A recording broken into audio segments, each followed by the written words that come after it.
باب المعاصي من أمر الجاهلية ولا يكفر صاحبها بارتكابها إلا بالشرك لقول النبي صلى الله عليه وسلم إن امرؤ فيك جاهلية ان کے بعد کاف نہیں ہے، إنك امرؤ فيك جاهلية، وقول الله تعالى إن الله لا يغفر أن يشرك به ويغفر ما دون ذلك لمن يشاء.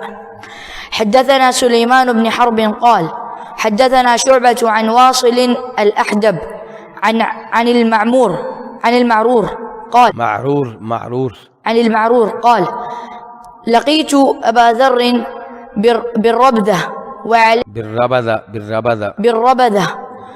وعليه حلة وعلى غلامه حلة، فسألته عن ذلك فقال إني ساببت رجلا فعيرته بأمه، فقال للنبي يا أبا ذر أعيرته بأمه إنك امرؤ فيك جاهلية، إخوانكم خولكم جعلهم الله تحت أيديكم، فمن كان أخوه تحت يده فليطعمه مما يأكل وليلبسه مما يلبس ولا تكفلوهم ما يغلبهم، فإن كلفتموهم فأعينوهم. امام بخاری کہتے ہیں باب المعاصی من امر الجاہلیہ، گناہ جو ہیں یہ زمانہ جاہلیت کے امور میں سے ہیں. گناہ جو ہوتے ہیں زمانہ جاہلیت، زمانہ کفر، یہ زمانہ کفر کے امور میں سے ہیں. تو اس میں اتنی بات کہہ کے امام بخاری نے ان لوگوں کے موقف کو غلط قرار دیا ہے جو کہتے ہیں کہ ایمان ایک درجے پہ رہتا ہے اور گناہ اسے نقصان نہیں دیتے، اور وہ کہتے ہیں کہ اعمال کا ایمان سے کوئی تعلق نہیں ہے، ایمان کا تعلق ہے دل کی تصدیق سے بس. اور ہم بار بار کہہ رہے ہیں کہ نہیں، ایمان نام ہے دل کی، بولیے، دل کی تصدیق کا، زبان سے اقرار کا اور اعمال کا، اور یہ ایمان نیکیاں کرنے سے بڑھتا ہے، گناہ کرنے سے کم ہوتا ہے. تو یہ پہلا جملہ جو بولا امام بخاری نے کہ گناہ جو ہیں یہ زمانہ جاہلیت کے امور میں سے ہیں، اس میں ان لوگوں کے اوپر امام بخاری رد کر رہے ہیں جو کہتے ہیں کہ ایمان پکا ہوتا ہے اور گناہ ان کو نقصان نہیں دیتے. تو امام بخاری بتا رہے ہیں کہ نہیں، گناہ نقصان دیتے ہیں. اس کے بعد کہتے ہیں ولا یکفر صاحبها، اور کافر قرار نہیں دیا جائے گا صاحبها، ان کے مرتکب کو. کن کے مرتکب کو؟ گناہوں کے مرتکب کو. کن کے مرتکب کو؟ گناہوں کے مرتکب کو کافر قرار نہیں دیا جائے گا بارتکابها، گناہوں کے ارتکاب سے، الا بالشرکی، ہاں ایک گناہ ہے جس کے ارتکاب کرنے والے کو کافر قرار دیا جائے گا. وہ کون سا گناہ ہے؟ شرک. تو یہاں پہ امام بخاری نے ان لوگوں کے اوپر رد کیا ہے. دیکھیں ایک سائڈ پہ، اس سائڈ پہ وہ لوگ کھڑے ہیں ہمارے جو کہتے ہیں گناہ ایمان کو نقصان پہنچاتے ہی نہیں، آپ پکے جنتی ہیں جتنے بھی گناہ کر لیں. تو یہ بھی غلط ہو گئے. اور دوسری سائڈ پہ وہ لوگ کھڑے ہیں جو کہتے ہیں کبیرہ گناہ کرنے سے آپ ایمان سے گئے، مسلمان رہے نہیں. زنا کر لیا اب آپ کافر ہیں، چوری کر لی آپ کافر ہیں، غیبت کر لی آپ کافر ہیں. تو ان کا موقف بھی غلط، ان کا موقف بھی غلط، حق درمیان میں ہے. وہ کیا ہے کہ کبیرہ گناہ کرنے سے آپ کافر نہیں ہو جاتے، آپ مسلمان ہیں، لیکن آپ کا ایمان ناقص ہے، آپ کا دین ناقص ہے، آپ خطرے میں ہیں، آپ کو جہنم میں پھینکا جا سکتا ہے. یہ گناہ آپ کے ایمان کو نقصان پہنچائیں گے، لیکن یہ گناہ آپ کو ایمان سے خارج نہیں کر سکتے سوائے ایک گناہ کے. وہ کون سا ہے؟ وہ شرک ہے. تو امام بخاری کہتے ہیں ولا یکفر صاحبها، اور ان کا مرتکب ان کا جو مرتکب ہے اسے کافر نہیں کہا جائے گا بارتکابها، ان گناہوں کے ارتکاب سے، الا بالشرکی، سوائے شرک کے گناہ کے ساتھ. جو شرک والا گناہ کرے گا اس کو کافر کہا جائے گا. لقول النبی صلی اللہ علیہ وسلم، کیونکہ نبی علیہ السلام نے فرمایا انکا بے شک تو، آپ مخاطب کر رہے ہیں ابو ذر کو. کس کو مخاطب کر رہے ہیں؟ ابو ذر غفاری رضی اللہ تعالی عنہ. انہوں نے کسی غلام کو تانا دیا تھا اور کہا تھا او کالی عورت کے بچے، کالی عورت کے بچے. ابو ذر غفاری بہت بڑے صحابی ہیں، لیکن جب تک معلومات اللہ کے رسول کی طرف سے نہیں ملی یہ بات کہہ دی. تو اس سے کیا بیٹھے کالی عورت کے بیٹے. تو آپ نے کہا انکا ابو ذر انکا امرun، تو ایسا آدمی ہے فیک جاہلیہ، تجھ میں جاہلیت والا کام پایا جاتا ہے، زمانہ کفر والا کام پایا جاتا ہے. یعنی کسی کو اس طرح کہنا کہ کالی ماں کے بیٹے، اس کو اس کی ماں کا تانا دینا، کالے ہونے کا تانا دینا، یہ تو جہلوں والا کام ہے. اچھا اب یہ جملہ کہنے سے کیا آپ نے ابو ذر غفاری کو اسلام سے خارج کر دیا؟ لیکن کیا خاموش رہے؟ خاموش بھی نہیں رہے، اور کہا کہ تو نے گناہ کیا ہے، جہلوں والا کام کیا ہے، اور یہ بھی نہیں کہا کہ تو کافر ہو گیا ہے. تو یہ ہے حق کہ گناہ نقصان دیتے ہیں آپ کے ایمان کو، اور ان گناہوں سے کوئی آدمی کافر نہیں ہو جاتا، یہ ہے حق. اچھا وقول اللہ تعالی، اور اللہ تعالیٰ یہ فرماتے ہیں ان اللہ لا یغفر ان یشرک بہ، اللہ تعالیٰ اس بات کو معاف نہیں کریں گے کہ ان یشرک بہ، کہ اس کے ساتھ کسی بھی چیز کو شریک کیا جائے. کوئی شرک پہ فوت ہو گیا تو اللہ معاف. میرے بھائی اپنے اپنے والدین کی، اپنے اپنے بچوں کی فکر کریں. آپ کے والد صاحب فوت شدگان کو پکارتے ہیں، ان سے رزق مانگتے ہیں، انہیں مشکل کشا کہتے ہیں. فوت ہو گئے تو آپ جنازہ نہیں پڑھ سکیں گے، فوت ہو گئے تو آپ ان کے لیے دعائے مغفرت نہیں کر سکیں گے. ابھی فکر کریں، ابھی ان کی فکر کریں. یہاں پہ دیکھ لیں کہ جو شرک پہ فوت ہو گیا اس کے لیے کوئی معافی نہیں ہے، چاہے وہ ابراہیم علیہ السلام کے والد گرامی ہوں. بخاری شریف کی حدیث ہے نا کہ روز قیامت ابراہیم علیہ السلام دیکھیں گے کہ ان کے والد کو جہنم کی آگ کی طرف لے جایا جا رہا ہے. کہیں گے یا اللہ تو نے وعدہ کیا تھا کہ ابراہیم تجھے روز قیامت رسوا نہیں ہونے دوں گا. یا اللہ اس سے بڑی رسوائی کیا ہے، میری آنکھوں کے سامنے میرے باپ کو جہنم میں پھینکا جا رہا ہے. اللہ تعالیٰ بڑے رحمان ہیں، بڑے رحیم ہیں. اللہ تعالیٰ ابراہیم علیہ السلام پہ یہ مہربانی فرمائیں گے کہ ابراہیم نیچے دیکھو. ابراہیم علیہ السلام نیچے دیکھیں گے اور اس دوران ان کے باپ کو جہنم کی آگ میں پھینک دیا جائے گا. ابراہیم علیہ السلام پہ یہ مہربانی ہوئی کہ ان کو دیکھنے نہیں دیا گیا. یہ منظر اب وہ بھول جائیں گے، ان کے ذہن میں نہیں رہے گا. اللہ نے یہ مہربانی کی، لیکن والد کو معافی نہیں ملی. شرک اتنا بڑا جرم ہے. تو اس لیے اپنے اپنے والدین کی فکر کریں، اپنے اپنے رشتہ داروں کی فکر کریں. اگر آپ ان کے خیر خواہ ہیں تو انہیں شرک سے بچائیں. آپ کے رشتہ دار، آپ کے والدین، آپ کے بیٹے آپ کی آنکھوں کے سامنے جہنم کی آگ کی طرف جا رہے ہیں اور آپ چپ رہیں، نہیں، ایسا نہیں ہونا چاہیے. کسی نہ کسی طریقے سے ان کو سمجھاتے رہیں اور اللہ سے دعا بھی کرتے رہیں. تو اللہ تعالیٰ کہہ رہے ہیں ان اللہ لا یغفر، بے شک اللہ تعالیٰ معاف نہیں کریں گے اس بات کو کہ ان یشرک بہ، اللہ کے ساتھ کسی کو شریک ٹھہرایا جائے، ویغفر، اور اللہ معاف کر دیں گے، ما دون ذالک، جو اس کے علاوہ گناہ ہیں. کس کے علاوہ؟ شرک کے علاوہ. لمن یشاء، شرک کے علاوہ گناہ کس کو اللہ معاف کریں گے؟ جس کو چاہیں گے.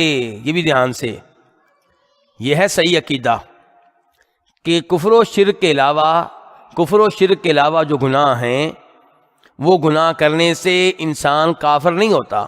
اگر کافر ہوتا تو اللہ تعالیٰ یہ نہ کہتے کہ میں چاہوں گا تو معاف کر دوں گا. کافر کے بارے میں تو اللہ نے کہہ دیا کہ نہیں معاف کروں گا.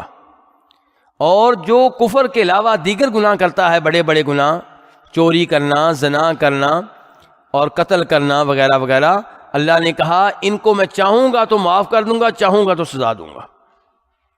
لیکن ان کو کافر نہیں کہا. ان کو اللہ نے کافر یہ نہیں کہا کہ ان کے لیے معافی بالکل نہیں ہے. تو اس سے پتہ چلا کہ ہمارا وہ موقف بالکل صحیح ہے. کیا کہ گناہ ہمارے لیے خطرناک ہیں، گناہ کرنے والا خطرے میں ہے، جہنم کی آگ میں پھینکا جا سکتا ہے، دین ناقص ہے، اس کا ایمان ناقص ہے، اس کو اپنے ایمان کی پرواہ کرنی چاہیے۔ اور یہاں پہ مجھے یاد آ گیا کہ سوال آپ لوگوں نے لکھ کر بھیجے ہیں، اب ٹائم کی کمی کی وجہ سے میں جواب نہیں دے سکا، تو کئی سوال وہ مجھے دے دیں گے انشاءاللہ، میں واٹس ایپ کے ذریعے ان کا جواب دے کر بھیج دوں گا اور وہ انشاءاللہ گروپ میں ڈال دیں گے، تو آپ کو موقع مل جائے گا۔ ان سوالوں میں سے ایک سوال یہ ہے کہ ہم ایمان میں اضافے کے لیے کیا کریں، ایمان میں اضافے کے لیے کیا کریں، کیا دعا کریں۔ پہلے نمبر پہ تو یہ بتا دوں کہ نبی علیہ السلام فرماتے ہیں اس حدیث میں جس کو امام طبرانی المعجم الکبیر میں روایت کرتے ہیں کہ ایمان ایسے ہی پرانا ہو جاتا ہے، بوسیدہ ہو جاتا ہے جیسے تمہارے کپڑے پرانے ہو جاتے ہیں۔ فرمایا اس لیے ایمان کی تجدید کیا کرو، اس کو تازہ کیا کرو، اور اللہ سے دعا کیا کرو کہ یا اللہ ہمارے ایمان کو تازہ کر دے، ہمارے ایمان کی تجدید کر دے۔ اور عبداللہ ابن مسعود کہا کرتے تھے اللہم زدنا ایمانا، اللہم زدنا ایمانا، اے اللہ ہمارے ایمان میں اضافہ فرما۔ تو یہ دعا کیا کریں اللہم زدنا ایمانا۔ اور آپ یہ پڑھ چکے ہیں کہ امام بخاری نے کیا کہا تھا کہ معاذ بن جبل نے دوسرے ساتھی سے کہا تھا آؤ بھئی بیٹھو ایمان کو تازہ کریں، کہا تھا نا۔ تو کبھی ایسی مجلسوں میں آیا کریں جیسے یہاں پہ آپ آئے ہوئے ہیں، ایسی مجلسوں میں حاضر ہوا کریں جہاں پہ ایمان تازہ ہو، جہاں پہ جنت کی باتیں ہوں، جہنم کی باتیں ہوں، جہاں پہ اللہ کے رسول علیہ السلام کی باتیں ہوں، جہاں پہ اللہ کی باتیں ہوں، اللہ کے نام ذکر کیے جا رہے ہوں، اللہ کے ناموں کے معنی بتائے جا رہے ہوں، اللہ کی صفات بتائی جا رہی ہوں، اللہ کی نشانیاں بتائی جا رہی ہوں، کہ اللہ کی قدرت بتائی جا رہی ہو، اللہ کا جلال کا تذکرہ ہو رہا ہو، تو ایسی مجلسوں میں حاضر ہوا کریں تاکہ ایمان تازہ ہو۔ تو ایمان کو تازہ کرنے کی ضرورت ہے، اور دعا کیا ہے اس کے لیے اللہم زدنا ایمانا، ورنہ آپ اپنی زبان میں کہیں یا اللہ میرا ایمان تازہ کر دے، یار میرا دل مردہ ہو رہا ہے اس کو زندہ کر دے۔ اور یہ ذکر کرنے سے دل کیا ہوتا ہے؟ زندہ ہوتا ہے۔ اللہ کا ذکر نہ کیا جائے دل مردہ ہو جاتا ہے، تو اللہ کا ذکر کرتے رہا کریں، لیکن آپ کو پتا ہو کہ آپ کیا کہہ رہے ہیں، سبحان اللہ کہہ رہے ہیں تو آپ کو پتا ہو میں کیا کہہ رہا ہوں۔ تو بہرحال یہاں پہ یہ ہے کہ وَيَغْفِرُ مَا دُونَ ذَلِكَ لِمَن يَشَاءُ، شرک کے علاوہ جو گناہ ہیں وہ اللہ چاہیں گے تو معاف کر دیں گے۔ اس کا مطلب یہ ہے کہ وہ گناہ کفر نہیں ہیں، اس کا مطلب یہ ہے کہ وہ گناہ انسان کو ایمان سے خارج نہیں کرتے، لیکن ان گناہوں کی وجہ سے انسان کا ایمان کمزور ہو جاتا ہے۔ آگے حدیث ہے، امام بخاری کہتے ہیں حدثنا سلیمان بن حرب، ہمیں حدیث بیان کی ہے سلیمان بن حرب البصری نے، قال حدثنا شعبہ، سلیمان بن حرب بصری کہتے ہیں ہمیں حدیث بیان کی ہے شعبہ نے۔ شعبہ کون سے؟ شعبہ بن حجاج الواسطی، یہ جن کا نام بار بار آ رہا ہے ان کو آپ یاد کر لیں، ان سے محبت کریں کہ انہوں نے اللہ کے رسول کی حدیثیں ہم تک منتقل کی ہیں صلی اللہ علیہ وسلم۔ شعبہ روایت کرتے ہیں واصل بن حیان الاحدب سے، واصل بن حیان الاحدب سے، اور وہ روایت کرتے ہیں معرور ابن سوید سے، معرور ابن سوید سے۔ اور معرور بن سوید کہتے ہیں لقیت ابا ذر، میں ابو ذر غفاری رضی اللہ تعالیٰ عنہ سے ملا، کہاں، کس مقام پہ، کس جگہ؟ بالربضہ، کہاں ملا؟ بالربضہ، مدینہ کے قریب ایک جگہ ہے یہ، وہاں میری ان سے ملاقات ہوئی۔ وعلیہ حلۃ، اس حالت میں ملاقات ہوئی کہ انہوں نے 2 چادروں پہ مشتمل سوٹ پہن رکھا تھا۔ کیسا سوٹ پہنا ہوا تھا؟ 2 چادروں پہ مشتمل۔ تو یہ کیوں بتایا کہ 2 چادروں پہ مشتمل سوٹ پہنا ہوا تھا؟ عام طور پہ صحابہ کرام غریب تھے، ان کے پاس لباس کے طور پہ ایک چادر ہوتی تھی۔ کیا ہوتا تھا ان کے پاس؟ یہ جنہوں نے روم و ایران کو فتح کیا ان کا حال کیا تھا؟ لباس کے لیے ایک چادر، وہیں دھو کے وہیں پہنتے تھے، شلوار قمیض نہیں، ایک چادر، یعنی کہ پنڈلی سے شروع ہو کے کندھوں تک بڑی مشکل سے پہنچتی تھی۔ یہ ان کا ٹوٹل لباس تھا. اگر یقین نہیں آ رہا تو صحابی کو دیکھ لیں کہ جب اس نے کہا تھا اللہ کے رسول میری اس عورت سے شادی کر دیں, آپ نے کہا تھا حق مہر لے کر آؤ. کہنے لگا اللہ کے رسول میرے پاس تو کچھ نہیں ہے. کہا یار کوئی چیز لے آؤ, لوہے کی انگوٹھی لے آؤ, چلو جاؤ. تلاش کرتا رہا آگے پیچھے کہیں سے مل جائے کوئی لوہے کی انگوٹھی. واپس آ گیا اللہ کے رسول, وہ بھی نہیں ملی. پھر تمہارا نکاح میں کیسے کروں, اس سے حق مہر کیا ہوگا؟ اللہ کے رسول میری جو چادر ہے نا وہ آدھی میں اس کو دے دیتا ہوں بطور حق مہر اور آدھی میرے پاس. اللہ کے رسول نے فرمایا آدھی اس کو دے دو گے تم ننگے ہو جاؤ گے. اس پہ ہنسیں بھی لیکن روئیں بھی ساتھ. کیسی زندگی گزاری انہوں نے, اور پھر بھی اللہ کا شکر ادا کرنے والے. ہمارے جناب کتنے سوٹ لٹکے ہوئے ہیں جی گھر میں, میرے بھی اور آپ کے, میں بھی شامل ہوں اس میں. کتنے کتنے لٹکے ہوئے ہیں گھر میں, اور پھر بھی پریشان, پھر بھی شکوے. تو عام طور پہ پھر اللہ کے رسول نے وہ بات مکمل کر لوں. اللہ کے رسول نے صحابی سے کیا کہا تھا, تمہیں قرآن پاک آتا ہے؟ کہا ہاں یہ آتا ہے. ہمارا معاملہ الٹا ہے, دنیا ساری موجود ہے, قرآن پاک آتا ہے؟ نہیں جی یہ نہیں آتا. ہمارا معاملہ یہی ہے نا جی. انگلش آتی ہے جی بالکل آتی ہے, فرانسیسی آتی ہے جی بالکل. قرآن نہیں آتا. اور وہ صحابی کیا ہے, وہ کہتے ہیں دنیا نہیں ہے قرآن موجود ہے اللہ کے رسول صلی اللہ علیہ وسلم. تو آپ نے کہا جاؤ میں نے تمہارا نکاح کیا اس سے, اور اس کا حق مہر کیا ہے کہ جتنی صورتیں تمہیں آتی ہیں تو نے اس کو یاد کروانی ہے. تو میں کیا کہنا چاہ رہا تھا کہ ان کا یہ لباس ہوا کرتا تھا عام طور پہ. کتنی چادریں؟ اسی لیے اللہ کے رسول نے کہا تھا نا, ایک اور حدیث شاید آپ نے سنی ہو, بخاری شریف کی حدیث. آپ نے کہا تھا صحابہ کرام سے تم میں سے کوئی اس حالت میں نماز نہ پڑھے کہ کندھا بالکل ہی ننگا ہو, چادر کا کچھ نہ کچھ حصہ کندھے کے اوپر ہونا چاہیے. اس کا یہی مطلب تھا کہ چادر ان کے پاس ہوتی تھی, ایک دو نہیں ہوتی تھی. کتنی ہوتی تھی؟ اب وہ پنڈلی سے شروع ہوتی تھی تو کندھوں تک پہنچنا اس کا مشکل ہو جاتا تھا. تو آپ کہتے تھے نہیں کندھے تک کچھ نہ کچھ حصہ پہنچا دو, تو کچھ نہ کچھ, چاہے آخری گرا ادھر آ جائے. اس حالت میں وہ لوگ نماز پڑھتے تھے. تو یہ ابو ذر غفاری کو دیکھا تو اس کے اوپر دو چادریں تھیں, اس لیے بتایا جی ان دو چادریں تھیں. حلہ سوٹ تھا ان کے پاس, سوٹ حلہ کہتے ہیں سوٹ جن کے جس میں دو چادریں ہوں. کتنی چادریں تھیں؟ دو. وعلی غلامہ حلہ, اور عجیب بات یہ تھی کہ ان کے غلام کے پاس بھی سوٹ تھا, دو چادریں تھیں. یہ بڑی حیرانگی کی بات کہ چلو آپ تو مالک ہیں, آپ نے دو چادریں پہنی, غلام کو بھی دو چادریں دی ہوئی ہیں آپ نے. یہ عجیب بات تھی.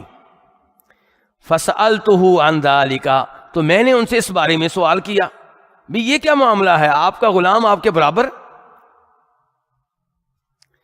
فقال انی ساببت رجلا, تو کہنے لگے میں نے اللہ کے رسول کے زمانے میں ایک آدمی کو برا بلا کہا تھا. میں نے اللہ کے رسول کے زمانے میں ایک آدمی کو برا بلا کہا تھا. فعیرتہ بامہ, میں نے اس کو اس کی ماں کا طعنہ دیا تھا.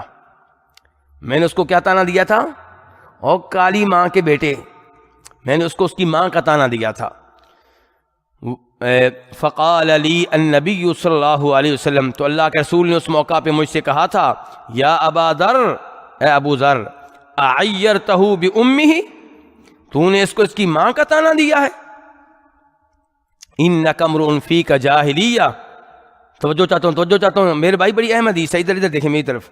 بے شک تجھ میں جاہلیت والا کام پایا جاتا ہے. تجھ میں کیا پایا جا رہا ہے؟ جاہلیت والا کام. جاہلیت کہتے ہیں زمانہ کفر کو. یہاں جاہل سے مراد وہ جاہل نہیں ہے کہ جس کو لکھنا پڑھنا نہیں آتا. جاہلیت سے مراد ہے زمانہ کفر والا کام تم نے کیا. یہ کافر یہ کام کیا کرتے تھے, کسی کی عزت کا خیال نہ کرنا, اس کو تانے دینا, لوگوں کو دکھ دینا. یہ تو نے کون سا کام کر دیا ہے؟ اچھا وہی بات یہاں پہ آگی جو پہلے میں ذکر کر چکا ہوں کہ لیکن آپ نے ابو ذر کو گناہ کے اوپر آپ خاموش نہیں ہوئے, ڈانٹا, لیکن کافر بھی نہیں کہا. کافر گناہ کرنے سے کوئی آدمی کافر نہیں ہو جاتا, ایمان کمزور ہو جاتا ہے, ناقص ہو جاتا ہے. پھر آپ نے کیا کہا؟ اخوانکم خوالکم, یہ تمہارے بھائی ہیں. کون؟ یہ غلام. یہ غلام کون ہے تمہارے؟ اخوانکم خوالکم, خول خادم, یہ تمہارے بھائی تمہارے خادم ہیں. یہ تمہارے خادم تمہارے بھائی ہیں، اخوانکم تمہارے بھائی، خولکم تمہارے خادم، جعلہم اللہ تحت ایدیکم، ان کو اللہ نے تمہارا ماتحت بنا دیا ہے، تمہارے انڈر ان کو رکھا ہے۔ کس نے؟ اللہ نے۔ اللہ کو بولو نہیں، اللہ نے ان کو تمہارے ماتحت کیا ہے، ورنہ ان کے بھی دو ہاتھ ہیں، ان کے بھی دو پاؤں ہیں، ان کی بھی دو آنکھیں تمہاری طرح ہی ہیں، لیکن اللہ نے ان کو تمہارے ماتحت کیا ہے۔ فمن کان اخوہ تحت یدی، تو جس کا بھائی اس کے ہاتھوں کے نیچے ہو، اس کے انڈر ہو، فَلْيُطْعِمْهُ مِمَّا يَأْكُلْ، اس کو اسی کھانے میں سے کھلائے جو خود کھا رہا ہے۔ غلام لونڈی کا قانون یہ اسلام لے کر نہیں آیا، اسلام سے پہلے غلام لونڈی کا قانون موجود تھا، اسلام نے اس کو آ کے بہتر بنایا ہے۔ اسلام نے کیا کیا؟ اس کو کیسے بہتر بنایا؟ ایک تو یہ تعلیمات سن لیں آپ کہ یہ تمہارے غلام ہیں، جیسا کھانا خود کھاتے ہو ویسا ان کو کھلاؤ، جیسے لباس خود پہنتے ہو ویسا لباس ان کو دو۔ اور دوسرے نمبر پہ اسلام نے کیا کہا؟ ہاں بھائی، جس نے غلطی سے اپنی بیگم کو ماں کہہ دیا ہے غصے میں، تو میری ماں کی طرح میرے اوپر حرام ہے، اب کیا کرنا ہوگا؟ ایک غلام کو آزاد کرنا ہوگا۔ کیا کرنا ہوگا؟ اگر آپ نے قسم کھا لی تھی کہ میں اس کو نہیں بلاؤں گا آئندہ، اب بلانا چاہتے ہیں اور بلانا چاہیے، مسلمان بھائی ہے، تو اب کیا کریں؟ ایک غلام کو آزاد کریں۔ رمضان میں وہ صحابی آئے، جی رمضان میں دن کے ٹائم بیگم سے تعلقات قائم کر لیے ہیں، غلام آزاد کرو۔ اسلام بات بات پہ کیا کہہ رہا ہے؟ بولیے، غلام آزاد کرو۔ اچھا، اسلام نے یہ کیوں نہیں کہا فوراً ان کو آزاد کر دو؟ نہیں، اسلام نے یہ نہیں کہا، اس میں بھی ان کا فائدہ ہے۔ کن کا؟ غلاموں کا۔ اسلام نے جو نظام دیا ہے بہترین نظام ہے۔ آپ یہ دیکھ لیں کہ اسلام نے جو عورتوں کے حقوق آج نعرے لگائے جا رہے ہیں کہ ان کو گھروں سے باہر نکالو، ان کو برابر کرو، وہ کرو، یہ کرو، اسلام نے یہ کام نہیں کیا۔ اسلام نے وہ کام کیا جو عورت کے لیے بہتر تھا۔ کیا بہتر ہے؟ کہ اسلامی لحاظ سے عورت کا خرچہ کس کے ذمہ ہے؟ مرد کے۔ عورت کہاں رہے؟ گھر کے اندر آرام سے اے سی کے نیچے، پنکھے کے نیچے، مرد باہر دھکے کھائے، لڑائی جھگڑے کرے، کما کر لائے۔ اسلامی لحاظ میں اسلام کی بات کر رہا ہوں، مسلمانوں کی بات نہیں کر رہا، اسلام کی بات کر رہا ہوں۔ یہ کیا چاہتے ہیں؟ برابر کر دو۔ برابر ہوگا تو پھر کیا ہوگا؟ ہم کہیں گے آؤ جی برابر مارے، میں لوہار ہوں، تم بھی لوہار بن جا، چلا کیا تھوڑا، وہ کہے گی میں کمزور ہوں، بھئی تو میرے برابر ہے، چل۔ اسلام کیا ہے کہ ہم بس میں بیٹھتے ہیں، عورت آتی ہے، ہم کھڑے ہو جاتے ہیں، بیٹھ جائیں جی یہاں پہ، جب برابری ہوگی تو پھر ہم بٹھائیں گے اس کو، برابر ہو بھائی، میں پہلے آیا ہوں، میں بیٹھ گیا ہوں، تو کھڑی رہے ادھر۔ تو اسلام نے جو نظام دیا ہے وہ بہترین ہے۔ لوگوں کے نظام میں اندھیرا ہے، ظلم ہے، اسلام میں ظلم نہیں ہے۔ ایک آدمی کا ایک بیٹا ہے 5 سال کا، ایک بیٹا ہے 10 سال کا، ایک ہے 15 سال کا۔ یہ لوگ ہم سے کہتے ہیں ان کو برابر کر دو۔ کیسے؟ اس کو بھی ایک روٹی ملے گی، 10 سال والے کو بھی ایک روٹی، 15 سال والے کو بھی ایک روٹی۔ 15 سال والا چیخے گا بھائی میرا پیٹ بڑا ہے، میرا معدہ بڑا، ہم کہیں گے نہیں جی، مساوات، برابر۔ کیا جی ہوگا؟ کیا ہوگا؟ برابر۔ یہ لوگوں کا قانون ہے، برابری کا نعرہ لگانے والوں کا۔ اسلام اندھا نہیں ہے، اسلام اندھا، اسلام میں انصاف ہے، برابری نہیں ہے۔ اسلام میں کیا ہے؟ جس کا جو حق بنتا ہے وہ دو۔ اس کو ایک روٹی، 10 سال والے کو 2 روٹیاں، 15 سال والے کو 3 روٹیاں، یہ ہے اسلام۔ اور انسان کا نظام کیا؟ برابری۔ اسلام میں کیا ہے کہ کمانا عورت کے اوپر نہیں ہے، یہاں پہ اللہ نے عورت کو مرد کے اوپر کر دیا، عورت کو حق دے دیا، مرد کو کہا تو نے کمانا ہے اس کے لیے، اس کے کپڑے تیرے ذمے، اس کا کھانا تیرے ذمے، اس کی رہائش تیرے ذمے۔ تو یہ اسلام نے کس کو اوپر کیا؟ یہاں پہ عورت کو اوپر کیا، برابر نہیں کیا، اوپر کر دیا۔ اور جب صحابی نے کہا تھا میرے اوپر زیادہ حق کس کا ہے، آپ نے کیا کہا تھا؟ تیری ماں کا۔ پھر کس کا حق ہے؟ تیری ماں کا۔ پھر کس کا حق ہے؟ تو یہاں پہ بھی اسلام نے عورت کو اوپر کر دیا۔ تو اسلام یہ ہے انصاف پہ مبنی، جس کا جو حق بنتا ہے اس کو دو، اور ان کا نظام ہے کیا؟ ظلم پہ مبنی، برابری۔ تو اسلام میں برابری نہیں ہے۔ تو بہرحال غلاموں کے لحاظ سے گفتگو کر رہا تھا کہ اسلام نے کیا کیا غلاموں کے ساتھ، فوراً آزاد نہیں کیا۔ مسلمان گھرانوں میں غلام رہیں گے، کافر ہیں، مسلمان گھرانے میں تلاوت سنیں گے، دین سنیں گے، توحید سنیں گے، تو اسلام ان کے اوپر اثر ڈالے گا تو کیا ہو جائیں گے؟ جہنم کی آگ سے بچ جائیں گے۔ اور اگر اسلام کہتا ہے ان کو چھوڑ دو، سب کو جانے دو، تو پھر اسلامی تعلیمات وہ لے پاتے نہیں۔ البتہ اسلام نے بہانے سے کہا ان کو آزاد کرو، یہ کام کر لیا تو آزاد کرو، یہ کام کر لیا تو غلام کو آزاد کرو۔ تو یہ ہے اسلام کیا کہہ رہا ہے یہاں پہ دیکھیں، فمن کان اخوہ تحت یدہ، جس کا بھائی اس کے ہاتھ کے نیچے ہو، فلیطعمہ مما یاکل، اس کو کھانا کھلائے اس کھانے میں سے جو خود کھاتا ہے، ولیلبس مما یلبس، اور اسے پہنائے وہی لباس جو خود پہنتا ہے، ولا تکلفوہم ما یغلبہم، اور ان کو تکلیف نہ دو، ایسے کام کی تکلیف نہ دو، ما یغلبہم، جو کام ان پہ غالب آ جائے، جو کرنے کی وہ طاقت ہی نہ رکھتے ہوں۔ فَإِن كَلَّفْتُمُوهُمْ، اگر تم ان کو تکلیف دو ایسے کام کی جو کرنے کی وہ طاقت نہیں رکھتے، فَأَعِينُوهُمْ، پھر خود ان کی مدد کرو، ساتھ لگو ان کے۔ کتنا عظیم دین ہے جی۔ اچھا یہ آج کل کے جو نوکر ہم نے رکھے ہوتے ہیں گھروں میں، ان کے بھی یہی حقوق ہیں؟ نہیں، وہ تنخواہ لیتے ہیں، وہ غلام تنخواہ نہیں لیتے تھے۔ یعنی کہ آپ کے گھر میں جو نوکر کام کر رہے ہیں، اسلام آپ کو اس بات کا پابند نہیں کرتا کہ جو آپ نے 10,000 روپے کا سوٹ لیا تو اس کو بھی 10,000 روپے کا لے کر دیں۔ نہیں بھائی، وہ غلام ہوتے تھے جن کا مال نہیں ہوتا تھا، مال سارا مالک کا ہوتا تھا، انہوں نے بس جدی پشتی آپ کے ساتھ رہنا ہے، خدمت کرنی پوری زندگی۔ آپ ہیں نوکر، وہ آپ سے معاوضہ لیتے ہیں، وہ کیا لیتے ہیں آپ سے؟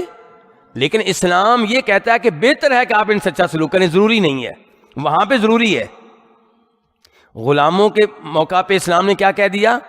بولیے ذرا، ضروری ہے، لیکن جو آپ کا ڈرائیور ہے، گھر کا نوکر ہے، اس سے اچھا سلوک کرنا چاہیے، بالکل کرنا چاہیے، لیکن واجب نہیں ہے۔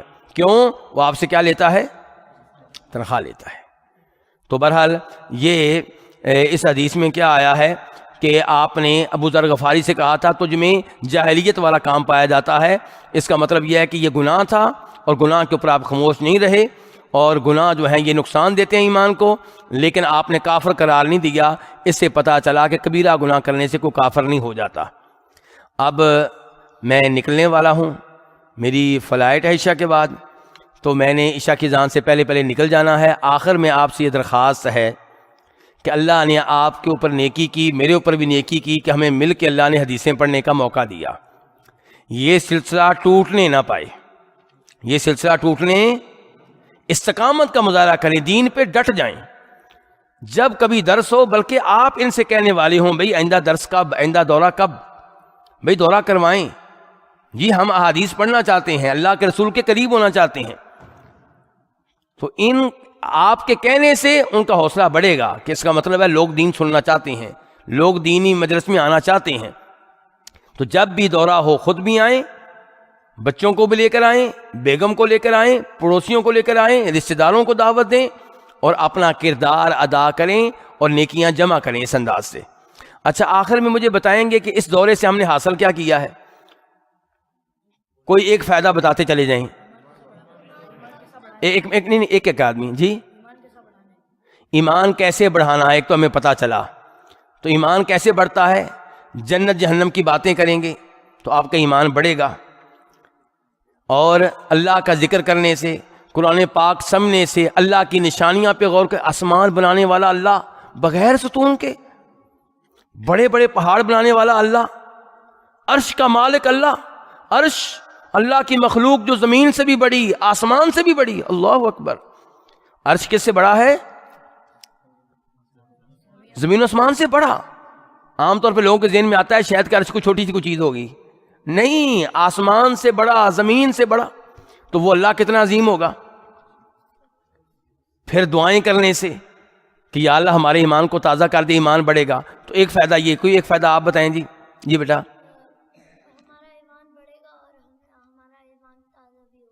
ہاں جی، ایمان بڑھے گا اور تازہ بھی ہوگا، بہت اچھے۔ کوئی اور فائدہ بتائیں جی۔ ہاں، سلف صالحین کا عقیدہ کیا تھا ایمان کے بارے میں؟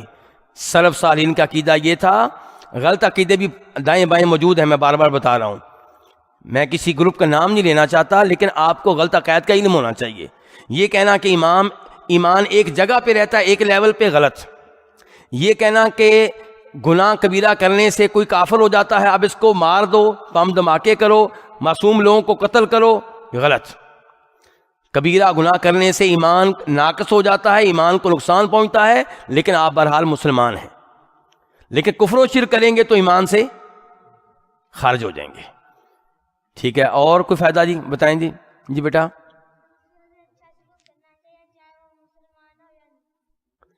کس سے اچھا سلوک کرنا چاہیے؟ دوسروں سے۔ ہاں بہت اچھے، دوسروں سے اچھا سلوک کریں، چاہے کوئی مسلمان ہو چاہے کافر ہو، اچھا سلوک کرنا چاہیے، اخلاق کے ساتھ پیش آئیں، پیارو۔ آپ اسلام کے سفیر ہیں، کافر لوگ اگر آپ کے ساتھ دائیں بائیں کام کر رہے ہیں، آپ اخلاق کے ساتھ پیش آئیں گے اور بات بات پہ کہیں کہ میرا دین مجھے یہ سکھاتا ہے۔ کون سکھاتا ہے مجھے یہ؟ تو ان کو دلچسپی پیدا ہوگی کہ یہ دین میں بھی سیکھوں۔ بار بات پہ کہیں اللہ کے رسول نے ہمیں یہ تعلیمات دی ہیں، اللہ کے رسول کی محبت ان کے دلوں میں بھی بیٹھے، وہ بھی ہمارا دین پڑھیں۔ جی اور بتائیں جی، کوئی فائدہ اس پورے 3 دن کے درس میں کوئی فائدہ آپ نے حاصل کیا ہو؟ جی جی ہاں جی، سلام کہنا چاہیے بار بار۔ جی اپنے گھر میں یہ آپ روٹین بنائیں، بچوں کو عادت ڈالیں، بار بار کہیں بیٹا واپس جاؤ، سلام نہیں کہا واپس جاؤ، دوبارہ داخل ہو سلام کہہ کے داخل ہو۔ اور بچوں کو عادت ڈالیں جب بھی گھر میں داخل ہوں کیا کہہ کے داخل ہوں؟ بسم اللہ۔ یاد رکھیے گا جب آپ بسم اللہ پڑھے بغیر گھر میں داخل ہوتے ہیں تو آپ کے گھر میں موجود جن شیطان بڑے خوش ہوتے ہیں، کہتے ہیں لو جی آج رہائش کا بندوبست ہو گیا ہے۔ بسم اللہ نہیں پڑھیں گے تو شیطان آپ کے گھر میں رات گزاریں گے، بسم اللہ پڑھیں گے پھر افسوس سے کہتے ہیں لو جی اس گھر میں تو رہائش آج نہیں، آج کہیں اور رہائش کا بندوبست کریں گے، یہاں تو نہیں ہو سکا۔ پھر جب کھانا کھاتے ہوئے بسم اللہ نہیں پڑھتے تو کہتے ہیں لو جی کھانے کا بندوبست ہو گیا۔ تو ان چیزوں کی عادت ڈالیں۔ بچوں کو واش روم میں جاتے ہوئے دعا پڑھیں، واش روم میں عام طور پہ جن ہوتے ہیں، پھر آپ کہتے ہیں بچوں کو جن لگ گئے، رات کو سوتے ہوئے آیت الکرسی وغیرہ وغیرہ۔ اچھا جی اور کوئی فائدہ جی بیٹا؟ جی ہمارا ایمان بڑھتا بھی ہے کم بھی ہوتا ہے، گناہ کرنے سے کم ہوتا ہے، نیکیاں کرنے سے بڑھتا ہے۔ جی ہاں جی بہت اچھے، یہ تو آپ نے عقیدے کے مسئلے بیان کیے نا، یہ حدیث کی طرف بھی دھیان کریں کہ احادیث پڑھتے رہنا چاہیے۔ بچے نے بہت اچھا ہمیں یاد کروایا کہ احادیث پڑھتے رہیں، اس سے آپ کو دین کے مسائل معلوم ہوتے ہیں، عقیدہ معلوم ہوتا ہے، ان کی برکت ہے، اللہ کے رسول کے الفاظ ہیں، آپ اللہ کے رسول کے قریب ہوتے ہیں۔ کچھ اور نہ صحیح حدیث کی مجلس میں بیٹھنے سے بار بار صلی اللہ علیہ وسلم پڑھنے کا موقع ملتا ہے، نیکیاں ملتی ہیں۔ بس ہو گیا ٹائم؟